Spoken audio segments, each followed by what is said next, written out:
कई लोगों को प्राइवेट फर्मों को कर्जे दे देते हैं, जो आपके पॉलिटिशियन या स्ट्रॉन्ग लोग होते हैं उनके रिश्तेदारों के जरिए बोगस कॉर्पोरेशन बनाई जाती हैं, उनको कर्जे दिए जाते हैं जो कि डिस्क्लोज नहीं किए जाते।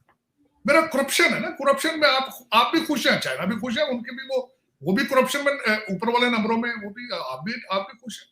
लेकिन सर देखिएगा, आप जब भी गवर्नमेंट जाएगी इमरान खान साहब की, उसके बाद इमरान खान के ऊपर भी बहुत से करप्शन के केसेस निकलेंगे। ऐसा नहीं ये क्लीन नहीं, ये मिस्टर क्लीन नहीं निकलेंगे। नहीं, ऑफ कोर्स वो तो देखे ना, आज वो क्या नाम है उनका जो जियो के हैं, वो जो इनके बहुत बड़े सपोर्टर थे, कराची के एंकर हैं, जो आज उन्होंने कहा है कि मैं आगे इनके करप्शन के ऊपर जो है उनके केसेस निकालूंगा। लेकिन अफसोस की बात यह है आरजू, केसेस तो आएंगे, केसेस तो पहले भी मौजूद थे।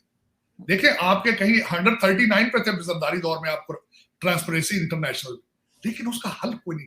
अदालत देखे ना आप, मैं एक आपसे कहूंगा, आप एक हाई कोर्ट के जज की जरा अपॉइंटमेंट का प्रोसेस देखें।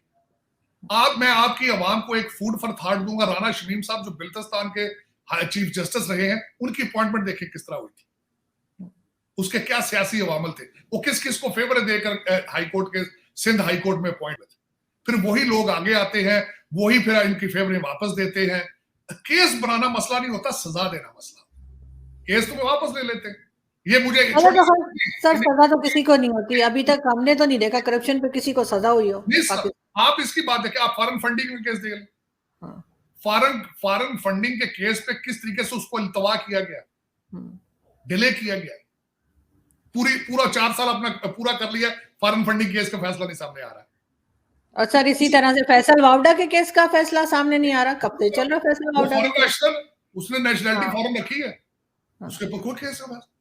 तो ये केस बनाना तो कुछ भी नहीं ना, केसेस तो 100 केस बना के बैठे हैं। वो तो एक दूसरी बात है, आपके जो अभी जिन्होंने रिजाइन दिया है, केसेस तो उन्होंने बहुत बनाए थे, लेकिन कोर्ट में भी चीज प्रूव नहीं कर सके। शहजाद अकबर, तो उसमें ये कहना था कि केसेस तो इनके ऊपर बनेंगे, केसेस तो होंगे, केसेस इनके जाने के बाद क्या बनेंगे, 140 अरब 120 अरब रुपया जो वजीर आजम के कोविड फंड से निकला है, वो तो आज भी निकल चुका है ना।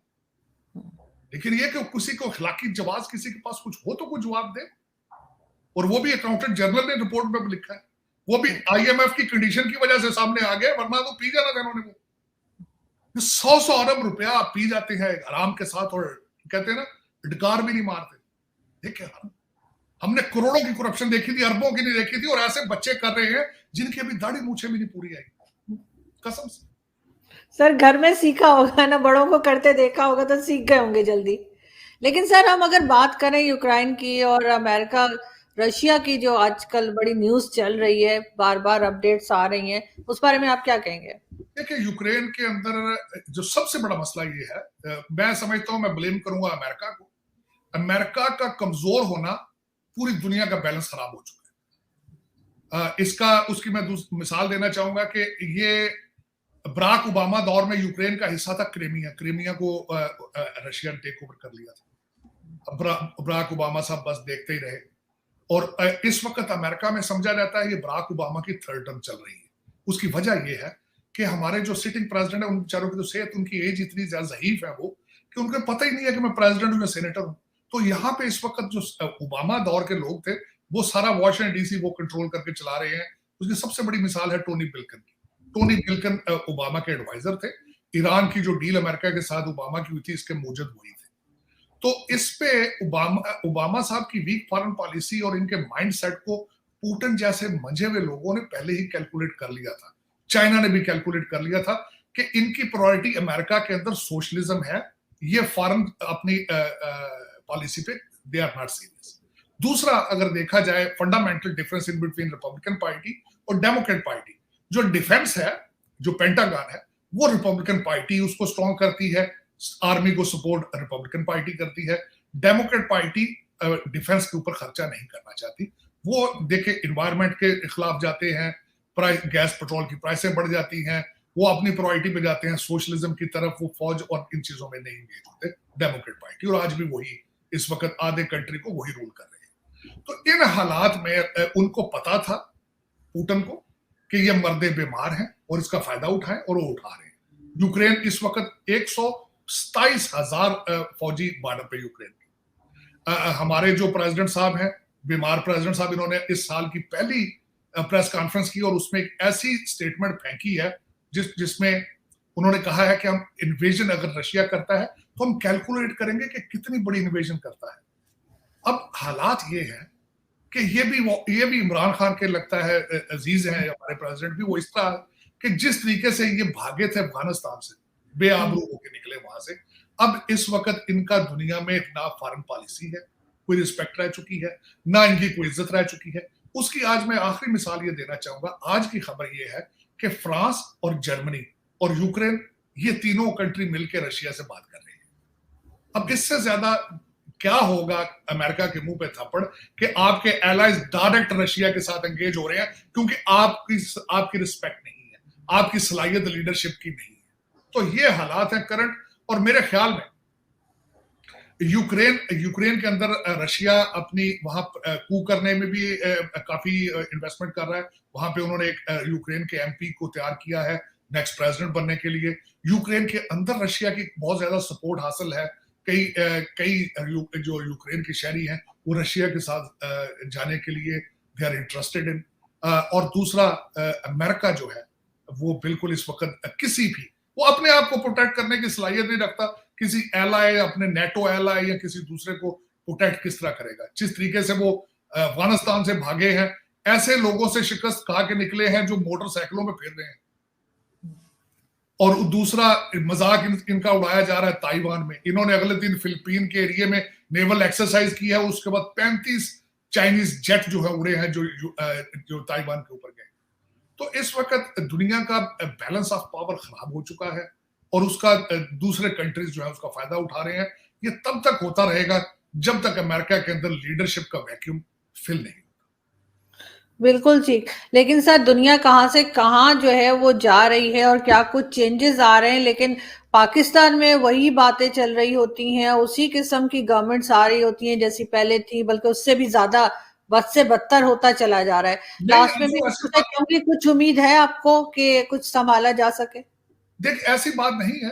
देखें, जिस तरह आप पाकिस्तानियों की प्रॉपर्टियां दुबई में है, लंदन में है, तरक्की तो ये भी कर रहे हैं। पाकिस्तान तरक्की नहीं कर रहा, लेकिन पाकिस्तानी तो तरक्की कर रहे हैं।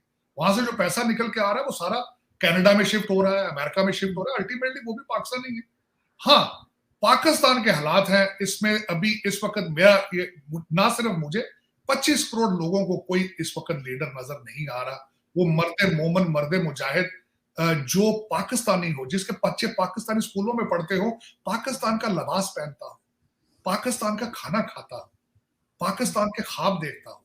अभी मैं आपके लोगों के अपने मुर्शद बादशाह, हमारे जो फॉरेन मिनिस्टर हैं, लाखों के सूट पहन के बैठते हैं सफीरों के सामने, करोड़ों की घड़ियां पहनते हैं, लश लश करते हैं। मेरा मतलब इस वक्त देखें जब फ्लीट निकलता है तो कितने अरबों की गाड़ियां भागती हैं। इनमें मुझे लीडरशिप नजर नहीं आती। ये सारे बेचारे इंपोर्टेड आपके वजीर हैं, इंपोर्टेड मशीर हैं, इनकी अपनी आमदनी डॉलरों पाउंडों में है, कपड़े पहनते हैं गुची और प्राडो के, मेरा मतलब घड़ियां पहनते हैं रोलेक्स की, गाड़ियां मर्सिडीज और BMW। इनको क्या पता है पाकिस्तान का एक गरीब आदमी जिसकी तनख्वाह 16 से 20 हजार है, वो सुबह की खाता है शाम को। मैं एक आखिरी इल्तिजा आपके प्रोग्राम के हवाले से करूंगा। खान साहब ने अगले दिन अपने टीवी वाले जो सेगमेंट किया, एक ड्रामा किया है। खान साहब आपने बड़े हवाले दिए वर्ल्ड बैंक के, आपने बड़े हवाले दिए ब्लूमबर्ग के। खुदा रहा किसी दिन अपने वजीर आजम हाउस के चौकीदार से पूछे कि तुम महीना किस तरह गुजारा, अपने किसी माली से पूछे। किसी दिन अपारा मार्केट में गाड़ी ऐसे ही रैंडमली रोक के किसी मोटरसाइकिल वाले को रोक के पूछ लें कि तुम बेटा तुम अब गुजारा किस तरह कर रहे हो। आपको तारे ना नजर आ जाए तो मैं गारंटी देता हूं उनकी चीखें वाशिंगटन DC तक हमारे जैसे लोग सुन रहे हैं। हम सुबह शाम खून के आंसू रो रहे हैं खान साहब, जिनको मुहाजिर करके आपने निकाला है, एक दूसरे मुल्क की तरक्की का बायस बन रहे हैं जाके, क्योंकि हमारा अपना मुल्क कोई नहीं, मुहाजिर है। नहीं, आप मैं 2 पोस्ट ग्रेजुएट डिग्रियां आज लेकर पाकिस्तान जाऊं, मुझे चपड़ासी कोई ना रखे। तो ये जिस मुल्क के अंदर, आखिरी बात, आरजू जिस मुल्क में इंसाफ की तहरीक खत्म हो जाए उसका क्या मुस्तकबिल होगा? क्या मुस्तकबिल? ये तहरीक इंसाफ थी ना, इंसाफ की तहरीक थी ये। इसने क्या किया? इंसाफ दिया इसने। 30 किलोमीटर के फासले पे हमारे अमीरुल मोमिनीन सो रहे थे और 30 किलोमीटर के फासले पे 22 बच्चे मरी के। How dare you sleep in that राजधानी के अंदर, आप हमारे अकबर बादशाह सो रहे थे अपने। लेकिन सर लास्ट में एक चीज मैं और आपसे पूछना चाहूंगी जाते जाते कि बिल्कुल गवर्नमेंट को लोग कहते हैं और कहना भी चाहिए, लेकिन पाकिस्तान जैसे मुल्क में जहां पे एस्टेब्लिशमेंट लेकर आती है, एस्टेब्लिशमेंट मतलब फौज हमारी जो है वो गवर्नमेंट बनाती है, वही गवर्नमेंट चलाती है। पहले मार्शल लॉ लगता था, अब पीछे से सारे काम होते हैं। ऐसी जगह पे पॉलिटिशियन को ही सारा इल्जाम देना क्या सही है? जब तक फौज अपने काम से काम नहीं रखेगी, इंटरफेयर करती रहेगी मुल्क के अंदर सियासत में, तो आपका नहीं ख्याल यही हाल रहेगा मुल्क का? पर आरजू ये आज की एक्सरसाइज नहीं, ये 60s से शुरू हुआ था। मैंने आपको एक दफा अर्ज की थी, हमारे कायद आजम साहब ने तो बेचारों ने पाकिस्तान बनाया था। आज के पाकिस्तान के जो कायद हैं, जो मुजद हैं, वो सिकंदर मिर्जा थे और अयूब खान थे। भुट्टो साहब उससे पहले देखे तो वो भी शर्मिंदगी थी, सारी शर्मिंदगी। मैंने बड़ी हिस्ट्री की किताबें पढ़ी, वो भी शर्मिंदगी थी। लेकिन ये जो बैरिया टाउन के मुजद और ये हमारा पाकिस्तान है, इसके मुजद अयूब खान और सिकंदर मिर्जा थे। आप जरा देखें, नोट करें, भुट्टो साहब से लेकर आज तक हर सियासतदान इन्होंने ट्रेन किया, इनकी गोद से तैयार होकर निकला। लेकिन मेरा एक क्वेश्चन होगा, थे तो पाकिस्तानी। इनमें से कोई फ्रेंच नजर आता है आपको? इनमें से कोई ब्लू नजर आंखों वाला आपको आयरिश नजर आता है? आप जिस आर्मी की बात कर रहे हैं वो भी पाकिस्तानी है। कभी पाकिस्तान के बारे में क्यों नहीं सोचा इन्होंने कि एनफ इज एनफ? मेरा ये क्वेश्चन है, जो भी है, चाहे जो कुछ भी है, थे तो पाकिस्तानी। मैं यहां वॉशिंगटन डीसी में, मैं पाकिस्तानी अमेरिकन हूं। अगर मुझे तकलीफ है इस चीज की, मेरे दुख है, मैं यहां चीख रहा हूं, इनका कोई जमीर नहीं है वहां। मेरा ये क्वेश्चन है, आज भी मैं कहता हूं जो हाइब्रिड सिस्टम है, हाइब्रिड सिस्टम बनाने वाले भी तो पाकिस्तानी है। नेशनलिज्म किधर गया? कौन बचाएगा? सर ये किसी से नहीं सीख सकते, कम से कम बांग्लादेश से सीख लें। बांग्लादेश ने फौज को उस जगह भेजा है, बैरिकों में, जहां उन्हें होना चाहिए। मुल्लाओं को उधर भेजा है जहां उन्हें होना चाहिए, अपने मस्जिदों में बैठे हैं और अपने साइड पे काम करें। ये इंटरफेयर जो आ जाते हैं ना सब तरफ से, उससे मुल्क खराब हुआ। आपका एक अलायंस है, मैं आपकी हुकूमत नहीं, इनको हुकूमत या सिस्टम नहीं कहता, ये करप्शन का एक अलायंस है। इसमें, इस हमाम में सब नंगे हैं और उनमें सिर्फ दो चीजें नहीं है, एक नेशनलिज्म नहीं है और खौफ खुदा नहीं। खौफ खुदा, उसकी वजह ये है, ये एक आपकी, चाहे आप ब्यूरोक्रेसी ले लें, चाहे एस्टेब्लिशमेंट ले लें, चाहे सियासतदान ले लें, करप्शन करनी है, अपनी मादर मिल्लत के कपड़े फाड़ने हैं, अब यहां से भागना है कनाडा। और ये सोल्यूशन नहीं है जानी। मैं यहां बड़े अरसे से आगे बैठा हूं, यहां भी जब तक औलाद को रिज़्क़े हलाल नहीं खिलाओगे, वो आगे ड्रग्स लेंगे, वो आगे सारा कुछ यही करेंगे। इत्तफा करो, अपना ईमान ठीक करो। Canadian citizenship, British citizenship is not a solution. Character building. बिल्कुल ठीक। बहुत शुक्रिया सर कि आपने आज ज्वाइन किया। थैंक यू सो मच, अपना बहुत ख्याल रखिए। Thank you.